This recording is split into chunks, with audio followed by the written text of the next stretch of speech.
What's going on, Tan and J-Man Show Nation? It is Monday night. It's July 28th, 2025, the last July episode of the Tan and J-Man Show for 2025, episode 454. For those of you at home keeping track, which is none of you, I don't know why I say this all the time, but we're just going with it. I'm Tanner Lee, and if you're watching live on the ISC Sports Network, on their Twitch channel, on their Twitter channel, on their YouTube, or the Tan and J-Man Show Facebook page or YouTube channel, hit that follow button, that subscribe button, that like button if you haven't already on all those channels, by the way. You can see that Josh the J-Man Mutt is not my co-host tonight. It is once again my father, Arik Lee. Dad, I'm going to have to start putting you on the payroll, I think. Yes, I should be on the payroll. If there was such thing. Yeah. So, but thanks again for filling in. We're going to have fun. And unless something else comes up, I think this will be the last time you co-host before football season officially gets underway here in a handful of weeks. So we'll be talking a lot of football tonight and picking your brain on the upcoming college football season and the NFL season. So with that all in mind, I brought a birdie or bogey trivia question with me tonight. If I get it, I go ahead of you for the year, don't I? Well, yeah. You haven't gotten a lot of questions correct. Correct. I've got 0 birdies on the year. Thank you for that reminder. But if you get it correct, it does not go towards the J-Man's total, though. I'm not going to allow that. But and I did birdie the last show. So you're already ahead of me. Yeah. That's what you're saying. Unless you bogeyed at some other appearance this year. But you'd still be ahead of me then because I'm like 10 over par, I think. Just like real golf. No, okay. We can stop that now. But I looked up a list of the top 25 active NFL players who have played the most games. 4 of them are quarterbacks. So can you tell me what 4 quarterbacks are on the top 25 list of current active players who have played in the most NFL games?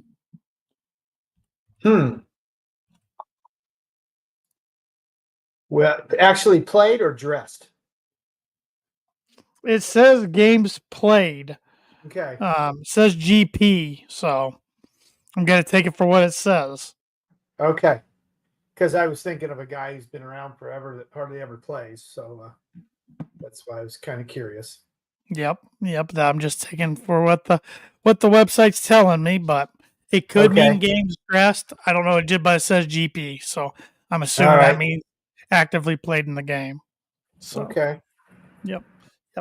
But the birdie or bogey segment is brought to you by, like it has been every week in 2025, the Arlington Public House. Arlington Public House has upscale cuisine and cocktails with a casual atmosphere, located on 703 Main Street in Rochester, Indiana. And looking on their Facebook page, they had, if you're a barbecue fan, you would have really liked their weekend special. They had sticky ribs, along with fried cheddar grits, jalapeno corn relish. Sounds pretty good. You got a little smoky, a little spicy, a little creamy. Yeah. Yes. So they do some good stuff in there. Yes, they do. And it was only available on Friday and Saturday. Not saying they won't bring it back for a future weekend special. But if your mouth is watering for something from Arlington Public House during the week, they have ramen night every Wednesday night. And they also have Taco Thursday every Thursday. You can get tacos or a burrito bowl. Both are on special the night of. And if you're looking for somewhere to celebrate a happy hour, they got happy hour going on Tuesday through Saturdays from 4 to 5 p.m. Half off all appetizers and $3 off adult beverages during happy hour. So go up on Main. Go up. Go ahead. Sorry. I was going to say, not too bad. Not too bad. So stop on in. Located, like I said, at 703 Main Street in Rochester, Indiana, and you can't go wrong with anything you select to eat or drink from our friends at the Arlington Public House.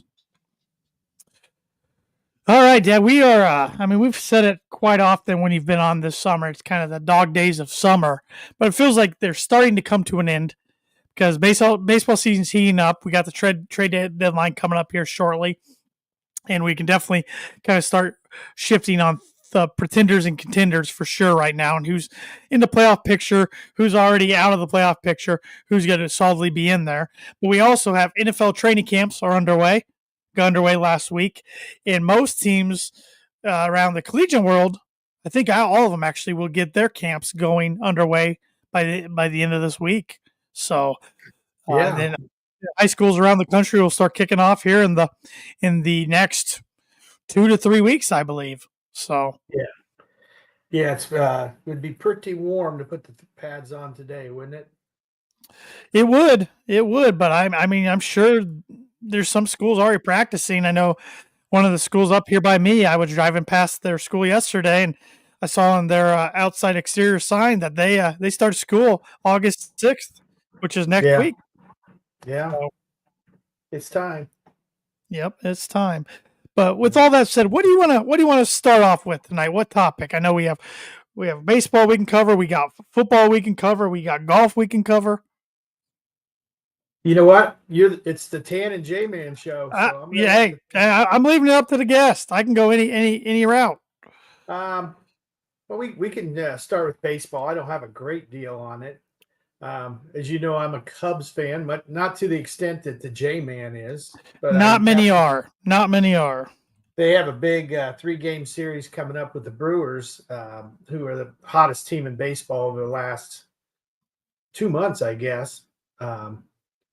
And we'll see. I don't know if the Cubs can hold on or not, but they are tied going into tonight. Mm-hmm. Cubs did get to take advantage of the Chicago White Sox once again this year. I think they went 5-1 in that crosstown series and 6-0 last year. So they've done pretty well against the Southsiders, who are better this year. They've won some games, but they're still probably the second worst team in baseball. So I think they're still easily the second worst team in baseball. Yeah. Yeah, they had a horrendous fielding moment yesterday late in the game and allowed the Cubs to win. So I was glad to see it. Well, over the last 3 years, the Cubs are 12-2 against the White Sox. Is that right? I was thinking it was 11-1, but 12-2 over the last 3 seasons. Okay. Yeah, I got it on my phone here. Graphic that. The only reason I know that, Josh sent it to one of our friends who's a White Sox fan. Yeah. Actually, 2 of our friends who are White Sox fans. So, 2 of them. If both of them would, want to attend a game, they might double their attendance level. One of them goes to a handful of games, and he actually is a newer White Sox fan. Didn't even become a White Sox fan until, I don't know, within the last 4 or 5 years. So he loves pain and misery, I guess. Yeah, it's kind of funny that my lifetime, which now has reached over 60 years, the Cubs and White Sox combined have the same amount of World Series titles as the Miami Marlins. Yeah. Who I don't know if you caught any of Ichiro Suzuki's Hall of Fame speech. Yeah, he said it was pretty funny. He said when they called him in 2015 about signing, he had never heard of them. Yeah, well, he may have been alluding to he had heard of the Florida Marlins, not the. But I'm assuming that's what he was going for. But still, being in Seattle for all those years, they probably barely played the Marlins. Yeah. Well, Sean Shriver just sent us a note that the Marlins have crept back into wild card contention. They are 50-54. They're 11 games out of the NL East, but they are alive for the wild card. Well, yeah, I guess. You have to use the word alive somehow loosely there. Yes. Yes. Yeah. Yes, but looking at the standings right now in the American League East, the Blue Jays would be the division winner if the season ended today. They have a 5.5 game lead over the New York Yankees. The Blue Jays have been hot with a record of 63-43. The Yankees are at 57-48. Of course, their biggest headline in the news this past week was the health of Aaron Judge, who luckily didn't tear anything in his elbow, so he's not going to need Tommy John. But we'll see how long he ends up being out for, which is too bad for the Yankees and just baseball as a whole, because baseball is better when Aaron Judge is playing. Yeah, no question. Even if you're a Yankees hater, Aaron Judge is one of those guys that draws eyeballs. Yep. There's probably only 4 or 5 guys that absolutely drive ratings, and he's definitely one of them. I don't even know if there's that many. Yeah, Otani and him, and I guess everybody has their specific athletes. I always follow Mike Trout's statistics, but he's not the player he was 5 years ago due to injuries. But Cal Raleigh could become one if he keeps on this pace. he definitely could. I would say Bryce Harper to an extent, not to the level of the first 2 we mentioned, but and there's pitchers. Paul Skeens, if you're a baseball guy, you gotta check out when he throws. And this new kid from Milwaukee is supposed to be pretty good, but there's not the it used to be 10 or 12 guys that kind of ran baseball, but right now it's kind of Judge and Otani. I do wish we could get the J-Man's thoughts on this. I'm just seeing this on ESPN.com. The Cubs reached a multi-year extension with President of Baseball Operations Jed Hoyer. I saw that. I thought of Josh right away when I saw that. I would like to get his thoughts on that. So, because I think it's pretty safe bet the Cubs are going to make the playoffs this year. But he's been pretty critical of good old Jed over the years. Yeah, as have a lot of Cub fans. Well, and rightfully so. I mean, but you could be right. He's not the most popular figure in the Chicagoland area, but right. They are competitive this year.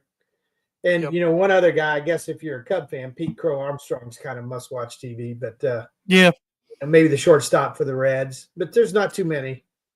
Yeah, Ellie De La Cruz. Yeah. Yep. Red Sox, going back to American League East, Red Sox are 6.5 games behind the Blue Jays. Rays 10 games behind. Then the Orioles 15.5. All of a sudden, the Orioles are creeping up on the Rays in that division. The Orioles kind of got hot here lately. Yeah. It's not going to matter, but. Yeah. Yeah, they look like the team to beat at the beginning of the year, along with the Yankees, and had a real disappointing year. I mean, the Blue Jays have the best record in the AL now. They've surpassed the Tigers. They might have the best record in baseball. Yeah. Pretty close. See here. Yes, they have one more win over the Cubs and the Brewers, so technically they do. Right? Yeah. And Sean sent another note that Skubal for the Tigers might be the best pitcher in baseball, so I guess he's another must-watch. I would take his word for it. Yeah. So, and the Tigers are winning the Central. The Guardians 8 back, Royals 8.5 back, Twins 10 back, White Sox 22.5 back. American League West, interesting division here. The Astros have a 4-game lead over both the Mariners and the Rangers. Rangers playing better baseball as of late. The Angels are 9 games back. The A's are 15 games back. So much for my bold prediction of the A's getting in the playoffs this year. Yeah, it's pretty bold. Yeah, well, hey, got to go bold sometimes. Gotta go bold. National League East, the Mets are winning the East by a game and a half over the Phillies. Marlins 11 games behind. Braves 17. Nationals 18.5. We already discussed the Cubs and Brewers are deadlocked as of right now for the NL Central. The Reds are 6.5 games back. Cardinals 9. Pirates 18.5. And in the National League West, the Dodgers feels like are starting to pull away a little bit. They're 4 games ahead of the Padres, 7 games ahead of the Giants, 10 games ahead of the Diamondbacks, and 33.5 games ahead of the Rockies, who are playing a lot better baseball since the All-Star break. Yeah. I speaking of baseball, I did see where Mike Trout got his 1,000th RBI. He's been primarily a lot of years a leadoff guy. I mean, the RBI is a statistic when I was growing up, but it was probably one of the more important statistics in baseball now. It seems that OPS and WAR and all that stuff. But can you name me the leading RBI producer career that is still active?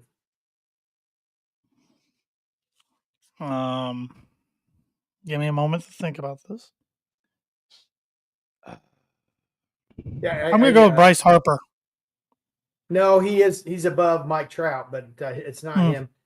The top 3 arguably will have a hard time getting to the Hall of Fame. It's the leading active RBI leader is Freddie Freeman. Mm. Second is Paul Goldschmidt. Mm. And third is Arenado, third baseman for the Cardinals. Yeah. Okay. Yep. All three make sense. Did All not three come on my great radar. players. Maybe the Hall of Very Good, but I'm not sure they're Hall of Fame levels. But I thought that was kind of interesting. Yeah, sure was. When it comes to the Baseball Hall of Fame, I feel like, I used to sit down and watch when the guys got inducted, and I felt like that was kind of appointment television. Now, I only see the highlights. I don't take time to watch it. And Ichiro was a superstar of my childhood growing up. I mean, he came on the scene in 2001 when I was in fourth grade and played clear till just a handful of years ago. So a lot of guys that I grew up watching, Derek Jeter a few years ago, they're starting to get in the Hall of Fame, starting to get into the Hall of Fame, but it's still just, I don't know if it's just because, in my opinion, the Hall of Fame's become a little watered down recently, or what it is. It just doesn't pique my interest like it used to. Yeah, well, Suzuki's an all-time great. Right. CC Sabathia, probably deserved it, I guess. In today's world, it would be hard for pitchers to get 250 wins like he's got. I think he was deserving, but I was kind of trying to gauge your interest. Like, what's your interest nowadays when it comes to the Hall of Fame and in the day of when they get in? I mean, were you ever one to sit down and watch the inductions? I never was. I probably watch football more than baseball, but I will. I did sneak it on the MLB network and saw a few words from each one of them. Not during the presentation itself, but later on. Okay. So, one of my first all-time favorite players was Dick Allen, who just got in. He was one of the most feared hitters in the early 70s in baseball. I remember him as a White Sox. A lot of his early damage was his name Richie Allen when he was on the Philadelphia Phillies. But he was always on losing teams. He was really good. He used to wag his bat like you wouldn't believe when he was up there. As bad as Gary Sheffield? Yeah, he was a lot like Sheffield. All right. Back when Dick Allen was playing, 35 homers might lead the league. All right. It was a different. Nowadays you got to get in the 50s. I think I froze up. Yes, I am. It looks like I'm having some Wi-Fi difficulties, so I apologize to everybody out there. My screen paused for a little bit and started getting nervous because I'm like, if Josh is on, I'm not nervous. He knows how to run things, but Dad, maybe not so much. I could belt some show tunes if need be. Well, I might have to. If that happens again, I might have to text you and say I'm going to bounce out and bounce back in. But hopefully that's not the case. I thought it was you for a second because you paused and then I got the Wi-Fi error message on my end. So, any other baseball talk before we move on? No, I don't really have much on that. Okay. All right. Well, speaking of baseball, we have some baseball on this day today. Let's see here. Well, I'm sure we will. I'm not start off with a baseball fact though, but on this day, 1929, the NFL's Chicago Cardinals became the first NFL team to train outside of their home state. They held training camp in Michigan. Okay. Makes sense. On this day in 1933, the NFL divided into two 5-team divisions.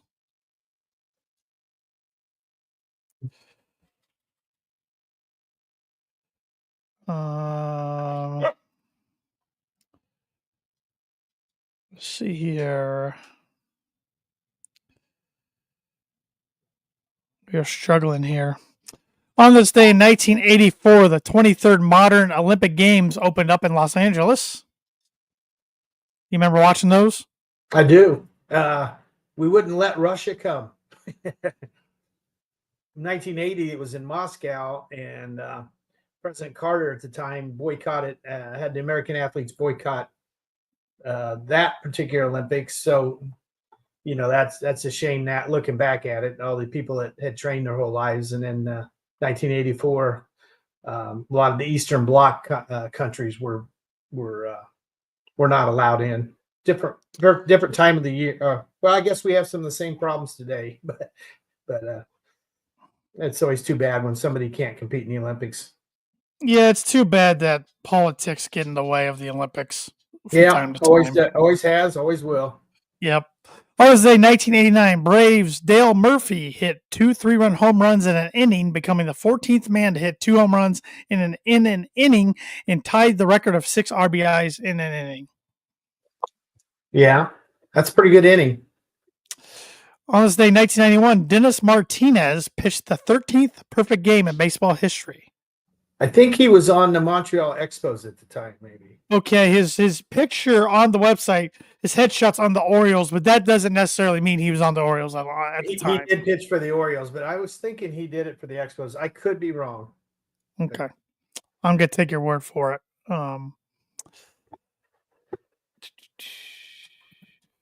On this day in 1992, the groundbreaking of the Florida Marlins 7,500-seat spring training stadium began. We were talking about the Marlins earlier, so I thought I'd throw that in there. Sure. On this day, 1994, baseball players decided to strike on August 12th, 1994. And I do remember that. And also on this day, 1994, Texas Rangers pitcher Kenny Rogers threw the only perfect game in franchise history against the California Angels. Okay.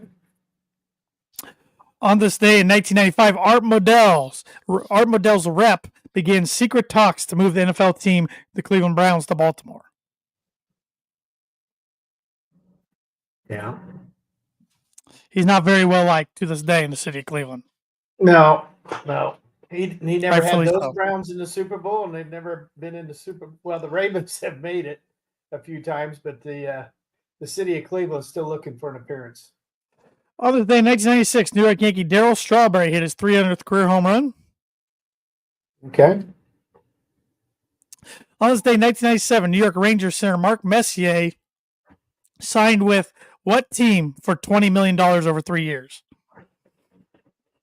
He was on the Rangers before that, you mean? Yes, and he signed a 3-year, $20 million contract with this team as his final stop.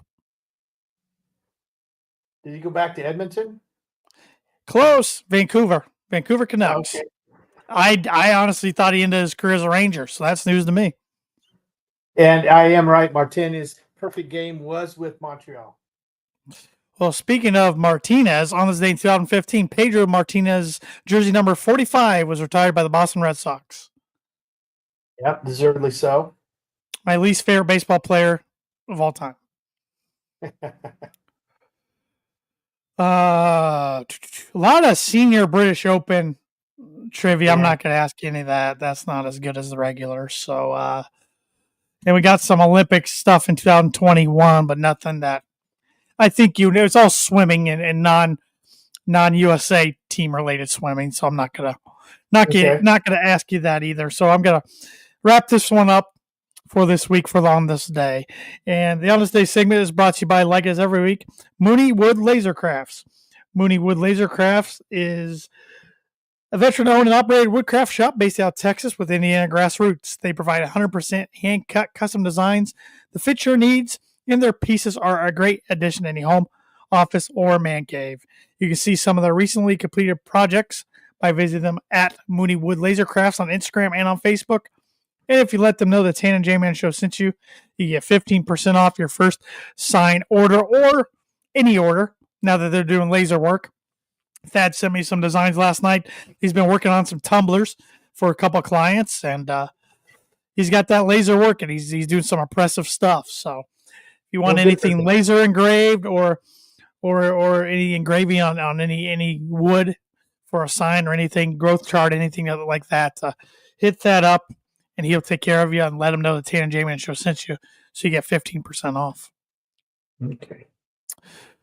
Well, I want to get into some golf talk, but before we do, Happy Gilmore 2 came out worldwide on Netflix on Friday. my wife and I watched it Friday night when it came out. I believe you and Mom watched it over the weekend, correct? We did. We did. What was your take on Happy Gilmore 2? A thumbs up, thumbs down for you? Thumb in the middle?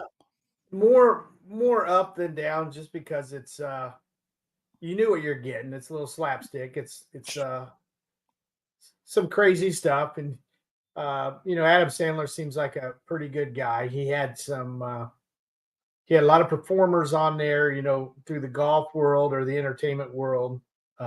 Must be well liked. I mean, Eminem was on. Yeah. Bad Bunny was his caddy. Bad Yeah, Bunny's up there with Taylor Swift for probably the most popular music artist in the world right now. I had no idea that was Bad Bunny till after. That was Bad Bunny. Yeah, he did a really good job. He had a big role in this movie. Like, I knew he was in it going in. Had no idea he was going to play that big a role in the movie. Yeah, yeah, and they, obviously they had Scotty and Rory and Brooks Koepka and DeChambeau and Xander. They made sure, probably eight or nine of the most popular 10 golfers were somehow in it. Nelly Corda, some old Nancy Lopez. I mean, my guy Ricky Fowler might have been the worst player to have any line in the movie. He had 3 different lines. Yeah, he did. Or Will Zalatoris, but Zalatoris had a little bigger role in the movie, which was a hilarious callback because Zalatoris has got made fun of for looking like Happy's caddy or Happy's original caddy on the first one for a long time. So to tie that in was I thought really good. And they gave Scheffler some pretty good lines, about not again, Oh, that was great. That was great. Yeah. And John Daly, a pretty big role in the movie. Yeah, he did. He was on probably more than Julie Bowen was on. So yeah, it was what I expected. Usually the second coming or the remake of or part 2, so to speak, of a movie's usually sequel. Yeah. I mean, of course, when we talk about sequels, and we could go down a rabbit hole and talk about non-sports sequels, but when you talk about sports sequels, at least the first franchise that comes to my mind is Rocky, because there's so many of them. And of course, Rocky 3 has been on, I think, a lot of people's minds lately with the passing of Hulk Hogan on Thursday at the age of 71, and he was Thunderlips in Rocky 3. But what, in your opinion, what is the best sports sequel to a sports movie? Well, I can't think of a lot. Major League had a sequel. 2 and 3, yeah. Caddyshack 2 was horrendous. Yeah.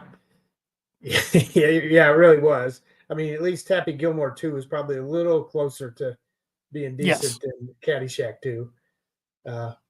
You couldn't really have a sequel to Field of Dreams or Remember the Titans or some of the great sports Hoosiers. But I guess probably one of the Rocky movies, maybe Rocky 3. Yeah, Rocky 3 is a pretty good one. But the original Rocky, I think if they wouldn't have had 4 more of them, would have been remembered as an all-time classic. It still is. Yeah, I know, but sometimes when you keep going down the same well, you don't have quite the appreciation. But that's probably where I would lean.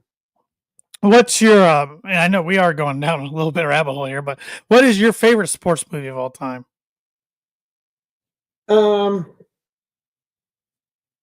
I really like Chariots of Fire. Most people don't. It was an Academy Award winner. It was about a true story about 2 different track runners for England in the 1924 Olympics.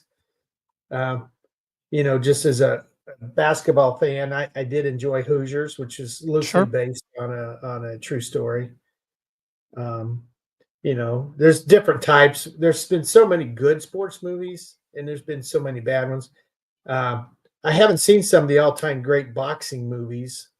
The one with Jake LaMotta and Raging Bull, supposedly a top 20 film. I've never seen it.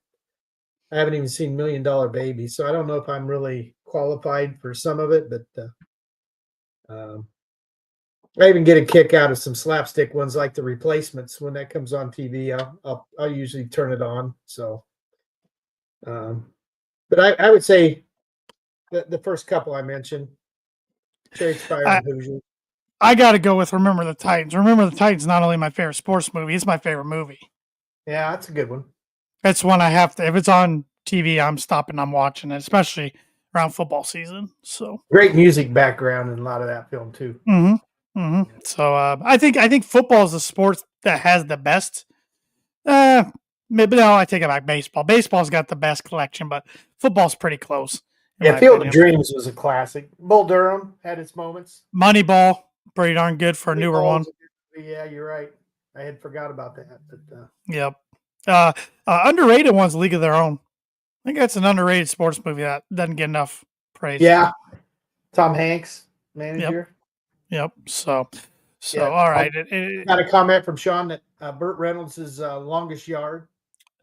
I gotta admit, I haven't seen the original. I've seen Burt Reynolds in the remake with Adam Sandler, which I enjoyed. The original was better, but yeah. I know if J-Man was on here, he said Coach Carter. That's one of his favorites. Oh, I've never seen that one. I saw the basketball movie with Samuel L. Jackson. Yeah. So, Glory Road is another one J-Man likes a lot. So yeah, a lot of good sports movies. Miracle's a good one. Yeah, a lot of them are based on true, or at least based on true things that's happened.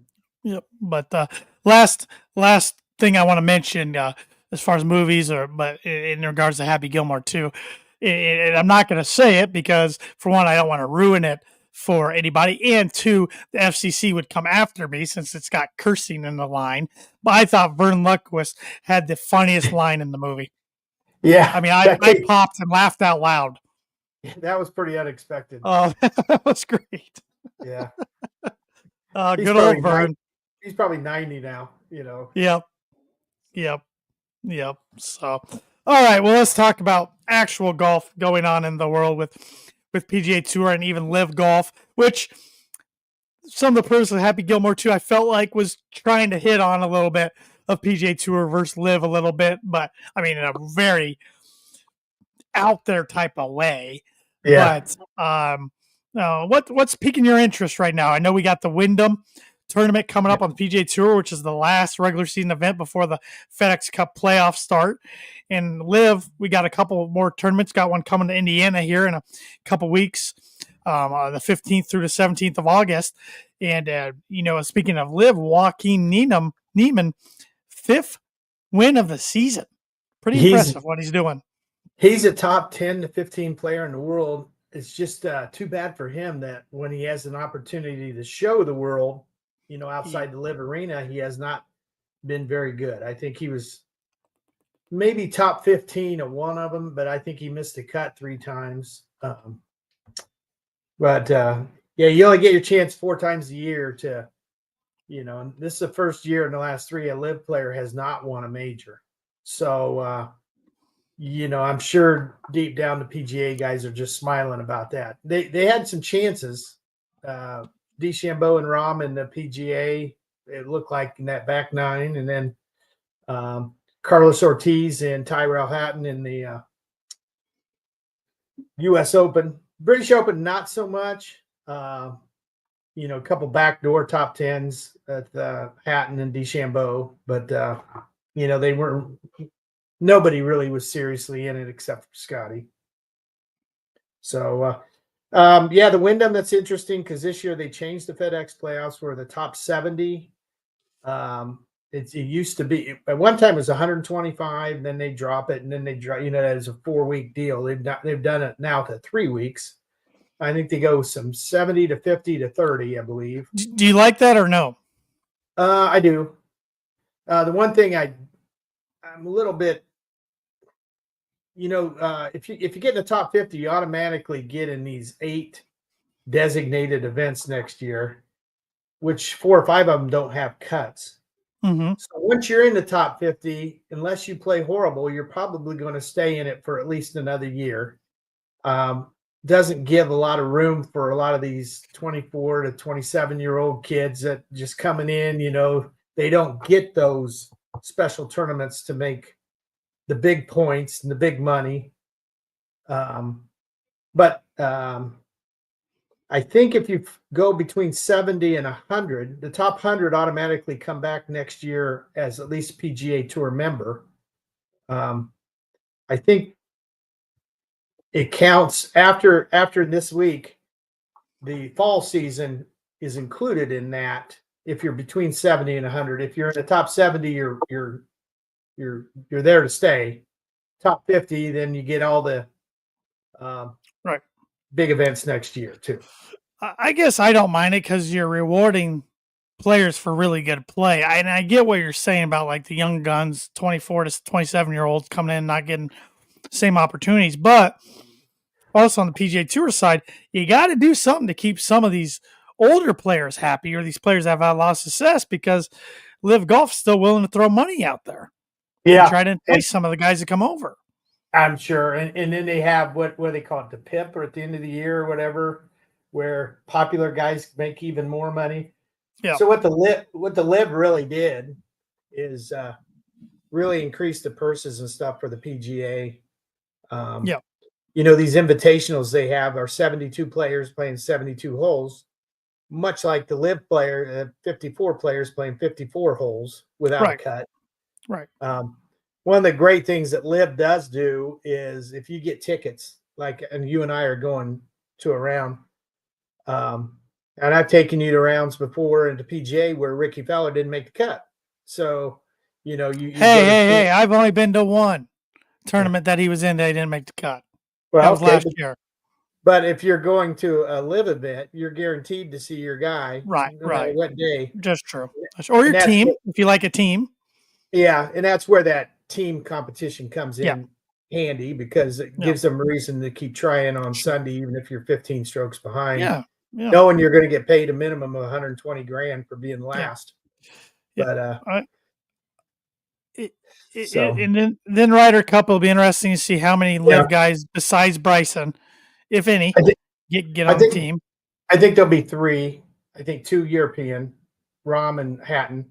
Sure. And then DeChambeau, because I think they'd have loved to take Koepka, but he missed 3 out of 4 cuts. They didn't want Patrick Reed, so they're probably happy he didn't make the cut. And I can't think of any other Americans they would even consider. Not Dustin at this point. No, not Phil. Even though Phil's played okay this year, no way they would do that. You had the next best American is probably Taylor Gooch, and as far as current form, and he doesn't draw a name, you know. So will Sergio get a look? But he might get all right this year. He might get a peek. What's interesting is I saw where Spain is hosting the Ryder Cup in 2031. Be ideal for Sergio to be a captain, but he'd have to get into good graces again. I know his buddy is Luke Donald, the European coach, but no, I can't see him making. I just think those 3 are pretty much locks, and the rest of them, I doubt it. Yeah, it'll be interesting. And Ryder Cup's interesting. I mean, you got this young Gotterup kid for the United States. He's got to make it now. Last 3 weeks, he's went from an unknown to probably a top 5 American in 3 weeks. You know, so some of the strong American players, though, Xander, Patrick Cantley, Jordan Spieth, they've won the same amount of tournaments this year as I have, 0. So we'll see how deep they go into the old, quote unquote, you know, established guys, or are they going to go more for the Ben Martins and the some of these guys, you know, Goddard. So, yeah, Ryder Cup's always one of the better sporting events of the year. Last golf note I want to bring up. I don't know if you saw this today, Dad, or not. I think it's pretty cool, and it's fitting with what we talk about sometimes on this podcast. But Charlie Woods, son of Tiger Woods, is in the field of the junior PGAs which begins tomorrow. It's at Purdue University's camping course. Yeah. I saw on the Purdue board that supposedly Tiger's jet came into the Purdue airport a little bit ago. Who knows if that's true or not? But well, one guy was saying now that they're not letting outside spectators coming in to watch because Tiger's going to be there. Who knows if that's true too? Yeah. Oh, one other golf note. they were really playing this up at the PGA event yesterday in Minnesota, that there have been 999 guys that have won a PGA golf event. Some of them have won over 80, like Tiger and Sam Snead, or Jack at 71. But I ran into Chris Smith today, and I said, "Did you know you're one of 999 guys ever to win a PGA event?" And it kind of startled him because he thought it'd be a much higher number. That's I pretty said, cool. "You're in the top 999. I'm tied at number 1,000 with a lot of people." He promptly shot 65 yesterday and blew away our tournament at the Round Barn. Well, that technically ties the course record. Yeah. Yeah. Yeah, I was glad to see him finally bear down and work on one. And good for him. I'll have to send him a congratulatory text message here after the show. But I am looking up right here. Play begins tomorrow in this PGA event for the juniors. It says admission is free. Yeah. So I guess there'll be golf shuttles from the Ross 8 parking lot. So yeah, if it's free and it is open to the public, if you're down around the area and don't have anything to do, go check out Charlie Woods, because I think the kid's going to be something. He's got the biggest shoes to fill probably of any kid, maybe other than Marcus and Jeffrey Jordan did. Yeah. But and I love to bring Jeffrey Jordan up on this podcast anytime I can. But I think Charlie's going to be a good one. I mean, he's not going to be at the level of his dad, but I think he's going to be just fine. Yeah, and there's probably half a dozen or more of these kids that will someday be playing on TV in 10 years. So, well, the guys he's paired with are one's a Vanderbilt commit and one's a Florida commit. Yeah. So they play pretty good golf down in the South. Yep. And playing a group ahead of them is the second ranked junior in the country. So there's a lot of good players out there. So interesting if you're a fan of golf. So yeah. All right. Let's kick it on gear here for the rest of the show and talk about football. Do you want to talk NFL or college first? NFL. All right. Well, training camps have begun. Of course, as a diehard fan of an NFL team like I am of the Denver Broncos, I just always hope training camp goes by with little to no injury news. Of course, that's always wishful thinking.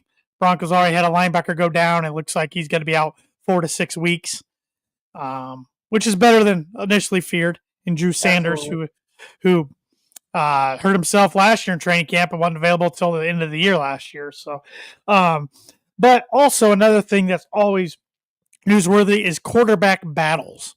And it looks like we have 4 different battles in the league going on right now. And ESPN's predicting each of these battles, and I want to get your take on each of these battles. Starting with the Cleveland Browns. Your candidates are Joe Flacco, Kenny Pickett, Dylan Gabriel, and Shadir Sanders, because Deshaun Watson, the guy they're paying the most money, is out for the season yet again. Who do you think will be the week 1 starter out of those 4 guys?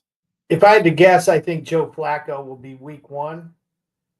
Cleveland starts out, if I remember, with just a murderous first few games, and they'll probably let him take a little bit of a beating, get his feet wet.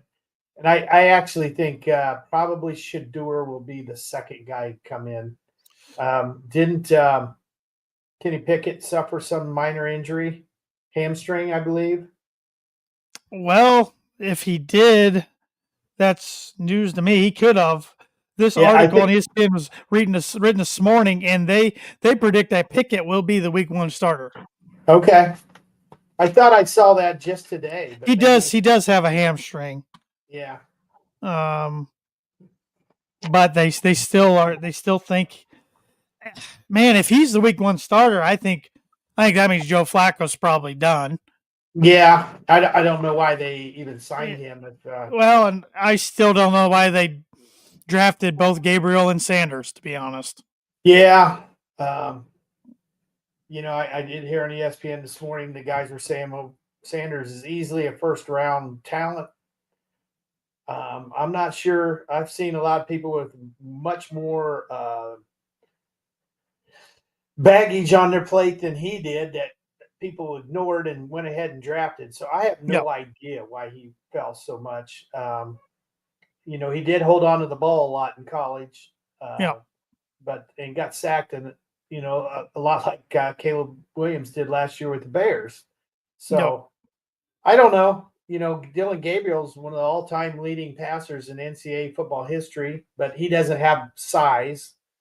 It'll be interesting, but I think Sanders will get some starts sometime this year. I feel sorry for Kenny Pickett if he is a starter week 1 because their fan base is not going to want that. They're going to want one of these 2 young kids, and they're not going to be very patient. Oh, Kenny's going to probably start out, if he does start out, 0-3, 0-4. Boo Birds will be big in Cleveland. Yep. Indianapolis Colts. Who do you think? Anthony Richardson Sr., as he's going by now, change his name, or Daniel Jones? I think they start out with Anthony Richardson. And that's what ESPN thinks, even though they said it looks like it could be Jones as of now. They think Richardson will ultimately look better in camp because that's where he thrives. Yeah. And he'll be the week 1 starter against the Dolphins. Yeah. He'll make 2 or 3 splash plays a game. He has to, in basketball terms, he has to hit the layups, as they say. And these 3-yard down and outs and stuff. And can't miss those and make it 2nd and 10 when you can hit it and, have 2nd and 5. So, yeah. He's got a lot of talent, but there's been a lot of talented guys that never made it. I think it's more his health is a concern than anything at this point. He's got to get out of his own way too. Last year coming off because he was tired, Yeah, I forgot about that. That was a bad look. Yeah, no quarterback's ever done that. So even if you're exhausted, you don't tell the media that. You call timeout like you didn't get to play in or something and walk over. You can't be doing that. Nope. The New Orleans Saints candidates Tyler Sowell, Spencer Rattler, or Jake Haener. Not really a who's who list. My gosh, they're going to be terrible, aren't they? They're going to be awful. Poor Kellen Moore. Yeah, if you're a Colorado Rocky and New Orleans Saint fan somewhere, you put your head in the sand. I think. I think Spencer Rattler will be week 1 starter. They're going with Tyler Sowell from. He played for about 8 different teams. He played for 7 years. He's probably older than Spencer Rattler. Yeah, he probably is. Lastly, he played for Jeff Brom at Louisville. Right. Where he did throw for over 3,000 yards, 23 touchdowns, 6 interceptions. But he was coming into the draft with injuries. So that's why he probably went later than he would have if he was healthy. Yeah, plus he's a little older. Yeah, he turns 26 in September. So yeah. And when they drafted him, you got to remember Derek Carr was under contract. Yeah. So. Yeah, that's a bad situation in New Orleans. Yep. No wonder Tyrann Mathieu retired this week. Well, if they stink and if Arch Manning is good for Texas, good enough to come out, maybe pretty fitting. Arch could end up in New Orleans. That'd be storyline, wouldn't it? Yeah, you talk about an athlete who's going to be under some Arch Manning this year. I mean, they've already poor kid's had 2 college starts and they're making him out to be the number 1 pick in the NFL draft next year. We'll have to see. And lastly, the New York Giants, the candidates Russell Wilson, Jameis Winston, and Jackson Dart, who they took in the first round out of Mississippi. Well, I think Daboll already announced last week that Wilson's his game 1 starter. Well, that is their prediction, so okay. But that'll be interesting because you got Russell, who I don't know what he is anymore at this point. Jameis, who's a very good backup. Yeah. And then Jackson Dart, who you spent a first-round pick on. So. Yeah, Daboll's got to win this year. Yep. I mean, he's still living off being Josh Allen's quarterback coach. Yep. And Josh has actually shown that he's pretty good without him too. So yep. We'll see. I'm sure he wishes that they had Saquon Barkley, but they don't. Yeah, they don't. And I haven't done a book at prediction, so I'm gonna go with the book at prediction of the week, even though we won't know for a couple more weeks. And this is Tanner's book of prediction of the week instead of J-Man's. But I am going with, I think Daniel Jones will be the week 1 starter for the Indianapolis Colts when they line up in the first week of September against the Miami Dolphins. So probably going to be wrong, but that is my. I've always, as you know, I always pull for Daniel Jones because I thought he got a kind of rough deal in New York. He had a couple pretty good years, but they never gave him anyone to block, and they never gave him anyone to catch. Yeah. Until last year. So we'll see, but I'm going with Daniel Jones, week 1 starter against the Dolphins. And that is the J-Man's Book of Prediction of the Week, brought to you by Travis Watching Insurance Agency. Travis Watching is a multi-line agent for Indiana Farm Bureau Insurance, specializing in home, auto, life, and renter's insurance. He can also do annuities and more. Contact Travis today at 219-869-4561. Did you bring a blind rankings list for me this week? I did. I think this one's going to be a pretty difficult one for you. Okay. I picked out 5 athletes who I thought have had pretty darn good years in different sports. Okay. So I want you to rank them 1 through 5, the athlete you think has had the most dominant year. And since the years are so different, I'm going July to July. Okay. So that counts the football season. That counts the entire basketball season, etc. First guy I have is Saquon Barkley. Yeah, rebound year. Great rebound year. I think I took him 4th round in my fantasy football draft, and a lot of people want to stay away from him, and I still believed he could do something good, especially go to a new landscape for him in Philadelphia, and he did just that. He was unbelievable. Now he's on the cover of the Madden NFL game coming out here in the next few weeks, and he's on the defending Super Bowl champion. So he bet on himself going to a new area, and it worked. I'm going to put him at 4. I think he got some other heavy hitters coming up. Super Bowl champion, 2,000 yards. Yeah. Heck of a season, but I know some others are coming up. Ever guy. Okay. Yep. Shohei Ohtani. Yeah, he's much watched TV, especially now that he's pitching a little bit too. Another World Series champion for the Dodgers. MVP. I'm putting him at number 2. Number 2. All right.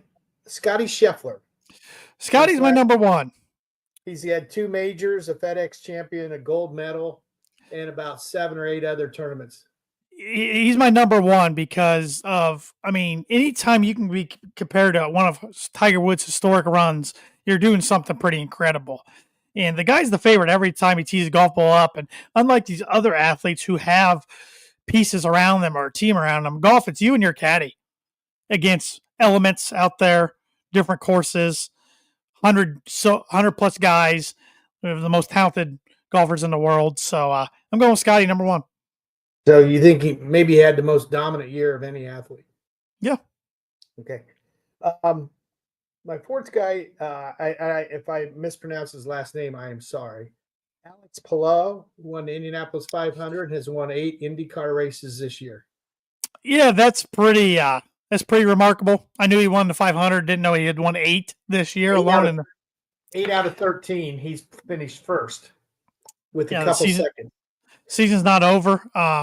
When it comes, I'm going to put him 5th, and I know that's going to make a lot of racing fans mad, but I like racing. Don't get me wrong, but when it comes to racing, it's more than just you. It's your pit crew. It's the equipment you have and the team around you. The better equipment you are, I don't care. They're all talented drivers, so the better equipment you are, the better you're going to do. So, okay, one of the more dominant years though in racing history.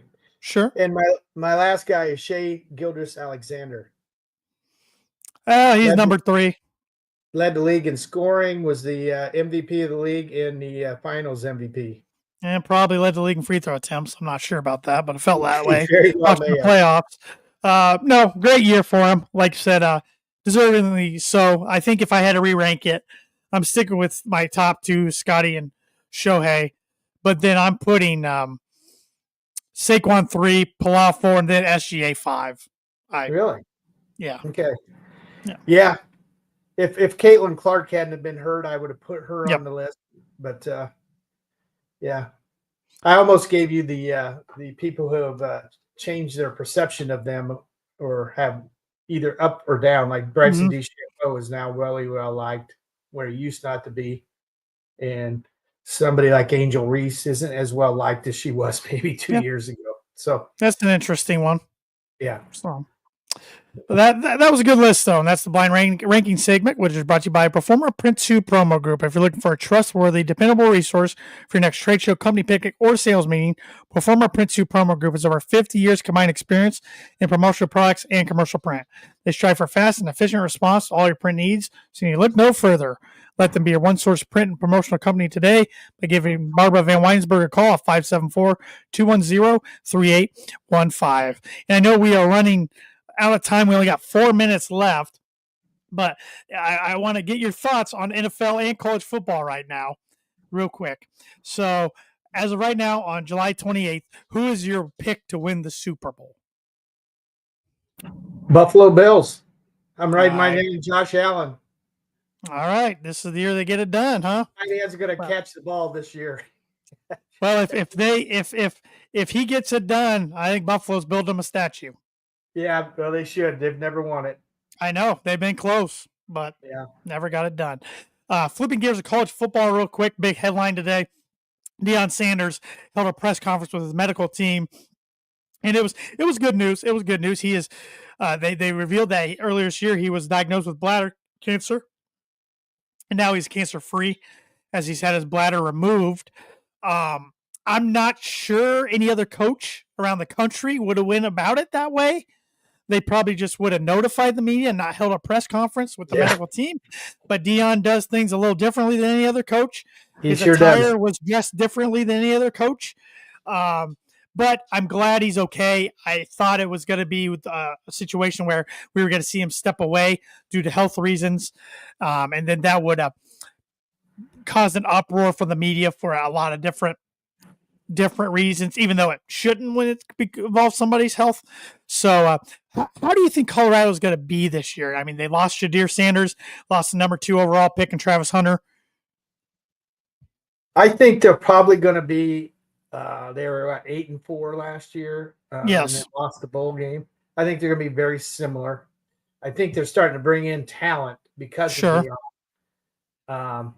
I think I actually heard today that the defensive and offensive lines have vastly improved. Now they're losing, a superstar, Heisman Trophy winner. Yep. Who could easily been on this list of 5 I gave you in an NFL quarterback. So they're going to, I would think they'd take step backs there, but I'll say that they're going to still be competitive. I don't think they'll be in the headlines or the Fox Big Noon game as often as they were the last couple of years. I agree. Yeah. But we'll see. And I know we got to close out here soon with the birdie or bogey, but what are some things you're going to be looking forward to or keeping your eye on this college football season? And then who is your pick to win it all? Well, I think just nationally, you're going to look and see Caleb DeBoer's obviously got a big year. Big year for him. I mean, 10-3 doesn't make it at Alabama. Brian Kelly. I mean, he's got talent galore, and he starts off against Clemson, and even Dabo's taken a few hits here lately, and they start out. And Brian Kelly already made a statement about the real Death Valley. Oh yeah. So Clemson's all fired up now. Good job, Brian. He gave him more Baltimore material. Yeah. Good job. And he seems to lose his first game of the year. Yep. He went to LSU. Can Penn State finally overcome the Buckeyes? Last year they got to the playoffs and couldn't overcome the Irish. I know. Penn State was very close last year to being. I've never been a big thinking that quarterback was that great, but he's projected a top 5 pick. So we'll see. If I had to pick a national champion, I think I'm going to go a little off the board and go with Clemson. That'd be interesting, especially if DeBoer doesn't have a season Alabama likes. Dabo wins it all. Clemson could be a good time to go back home.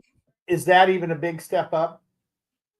I mean, no, I don't. Not necessarily, but I think Clemson fans would be mad no matter what. But could you be really mad if he just brought you another national championship and then left? Yeah. Well, and don't you think they checked out Dabo before they picked up a coach to replace Saban? Probably. I would think Yeah. so. But So he's had his chance. Maybe he didn't want to replace a legend either, yeah, because yeah, that doesn't work out too well. Ask John Wooden's replacement or Bobby Knight's replacement or true. some of these. So, But a lot of the eyes of the college football world will be on the Big Ten again. oh boy, and I gotta expect a resurgence of some sort from USC. There's just too much. Lincoln Riley needs it. Talking about coaches on the hot seat. And I think college football would benefit from USC. I think Notre Dame's still going to be Notre Dame again. I mean, they're tough schedule. Yeah, they always have 4 or 5 huge tests every year. I mean, they open up at Miami and then host Texas A&M. First 2 games? Yep, first 2 games before the 18th place in the Big Ten last year. The Purdue Boilermakers run into town for the week 3. See if they can keep it within 59 this year. So, yep.